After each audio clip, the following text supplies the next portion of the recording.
نماز ضائع کرنا اور خواہشات کے پیچھے چلنا، اس سے کیا مراد ہے؟ نماز ضائع کرنے سے کیا مراد ہے؟ نماز نہ پڑھنا ضائع کرنا ہے، یا نماز پڑھتے ہوئے بھی نماز ضائع ہو سکتی ہے، یا اس سے مراد وہ لوگ ہیں جو منکرین صلاۃ ہیں، نماز پڑھتے ہی نہیں؟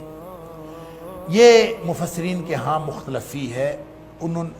بعض کا خیال یہ ہے کہ نماز ضائع کرنے والوں سے مراد وہ لوگ ہیں جو نماز کا سرے سے انکار کرتے ہیں، کیونکہ جو شخص نماز پڑھتا ہے، کبھی پڑھ لیتا ہے کبھی نہیں پڑھتا، اس کو یہ تو نہیں کہا جا سکتا اس نے نماز ضائع کر دی۔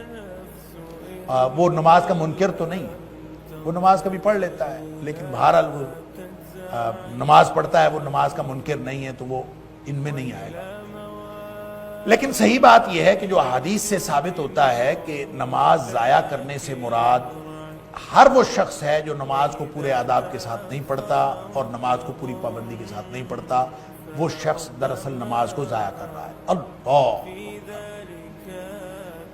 نبی اکرم صلی اللہ علیہ وسلم کا وہ فرمان اس کے اوپر بہت بڑی دلیل ہے، نماز ضائع ہونے کے اوپر، کہ جس شخص نے نبی کریم صلی اللہ علیہ وسلم کے سامنے نماز پڑھی تھی اور نبی کریم صلی اللہ علیہ وسلم نے اس کو فرمایا تھا کہ ارجع فتصلی فإنک لم تصلی، کہ واپس جا اور جا کے دوبارہ نماز پڑھ، تو نے نماز کوئی نہیں پڑھی۔ تو جب اس نے پڑھی تھی تو پڑھنے کے باوجود نبی کریم صلی اللہ علیہ وسلم فرما رہے ہیں تو نے کوئی نہیں پڑھی، تو گویا اس نے پڑھتے ہوئے بھی نماز ضائع کی، پڑھ کے ضائع کی۔ اللہ! اسی طرح حضرت حذیفہ رضی اللہ تعالیٰ عنہ کا ایک قول بھی کسی حدیث میں موجود ہے کہ انہوں نے کسی شخص کو کہ نماز کو غلط پڑھتے ہوئے دیکھا اور انہوں نے اس کو پوچھا، ایک تو ان کو بتایا کہ تمہاری نماز کے اندر یہ غلطیاں ہیں، اور دوسرا اس سے پوچھا کہ یہ اس طرح سے نماز کب سے پڑھ رہے ہو؟ تو اس نے کہا 40 سال سے پڑھ رہا ہوں، مجھے تو کسی نے بتایا نہیں، میں 40 سال سے یہی نماز پڑھ رہا ہوں، ایسی ہی نماز مجھے آتی ہے۔ تو حضرت حذیفہ رضی اللہ تعالیٰ نے ان کو فرمایا تھا کہ تو نے 40 سال کی نمازیں ضائع کر دی۔ تو اس کا مطلب یہ ہے کہ جو شخص نماز کو پوری سنت طریقے سے اور پورے آداب کے ساتھ اور وقت کے تقاضوں کو اور جتنے تقاضے ہیں نماز کے ان کو ملحوظ رکھ کے نہیں پڑھتا، وہ ایسے ہی ہے جیسے وہ نماز ضائع کر لیتا۔ اللہ! پھر جیسے نبی کریم صلی اللہ علیہ وسلم فرمایا کہ منافق کی نماز کے بارے میں آپ نے ذکر کرتے ہوئے فرمایا کہ منافق کی نماز یہ ہے کہ عصر کی نماز کو وہ ضائع کر لیتا، عصر کی نماز کو وہ ضائع کر لیتا ہے۔ اور ضائع کرنے کی کیفیت کیا بیان فرمائی؟ فرمایا وہ بیٹھا رہتا ہے، سورج کو دیکھتا رہتا ہے، بیٹھا رہتا ہے اور سورج کو دیکھتا رہتا ہے، جب سورج بالکل شیطان کے سینگوں کے درمیان آ جاتا ہے تو پھر یہ اٹھتا ہے، اٹھ کے 4 ٹھونگے مارتا ہے۔ اللہ! باقاعدہ اس میں ذکر ہے جیسے چونچ ماری جاتی ہے اور جیسے ٹھونگے مارے جاتے ہیں، اس طرح یہ اٹھ کے ٹھونگے مارتا ہے، گویا اس کی نماز نہیں، نماز ضائع ہو گئی۔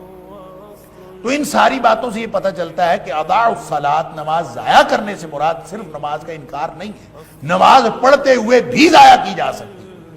اور پھر خاص طور پر وہ لوگ جو نمازیں اپنی مرضی سے پڑھتے ہیں، کبھی 3 پڑھ لی، کبھی 4 پڑھ لی، کبھی 5 بھی پڑھ لی، تو اپنی مرضی سے پڑھی، اس کا مطلب ہے وہ اللہ کی نماز تو پڑھتے ہی نہیں۔ اگر وہ اللہ کے لیے نماز پڑھتے ہوں تو اللہ تعالیٰ نے 5 فرض کی ہیں، 4 تو فرض نہیں کی۔ جس نے کسی دن 4 پڑھ لی ہیں اور وہ کہتا ہے میں نے نماز پڑھ لی ہے، تو اس کا مطلب ہے اس نے اپنی مرضی سے یہ معیار بنایا ہے کہ جس نے 4 پڑھ لی ہے اس نے بھی پڑھ لی۔ بعض لوگ فجر اور مغرب کی پڑھ لیتے، کہتے ہیں ہاں اللہ کا شکر ہے پڑھ لی، تو فجر اور مغرب تو فرض نہیں کی اللہ تعالیٰ۔ تو جو شخص فجر مغرب پڑھ کے یا 4 نمازیں پڑھ کے، بلکہ میں کہا کرتا ہوں کہ 5 میں سے 4.25 بھی اگر کسی نے پڑھ لی، اسٹوڈنٹس ہنسا کرتے ہیں کہ 4.25 کیسے ہو سکتے؟ کہنے کا مطلب یہ ہے جو ذرا بھی اس نماز میں کمی کر کے پھر سمجھتا ہے کہ میں نے نماز پڑھ لی ہے، تو اس کا مطلب ہے وہ اپنی مرضی کی نماز پڑھتا ہے، وہ اللہ کی مرضی کی نماز نہیں پڑھتا۔ اللہ کی مرضی کی نماز کیا ہے؟ 5 ہے، 5 ہی پڑھنی، اور اس میں اس کے سارے تقاضوں کو اور سارے آداب کو بجا لانا بھی فرض ہے۔ اللہ اکبر! کیونکہ اقیم الصلاۃ کا حکم ہے قرآن میں، اقیم الصلاۃ، اقیم الصلاۃ۔ دین کی بات پھیلانا صدقہ جاریہ ہے، ثواب کی نیت سے ویڈیو کو شیئر ضرور کیجیے۔ جزاک اللہ۔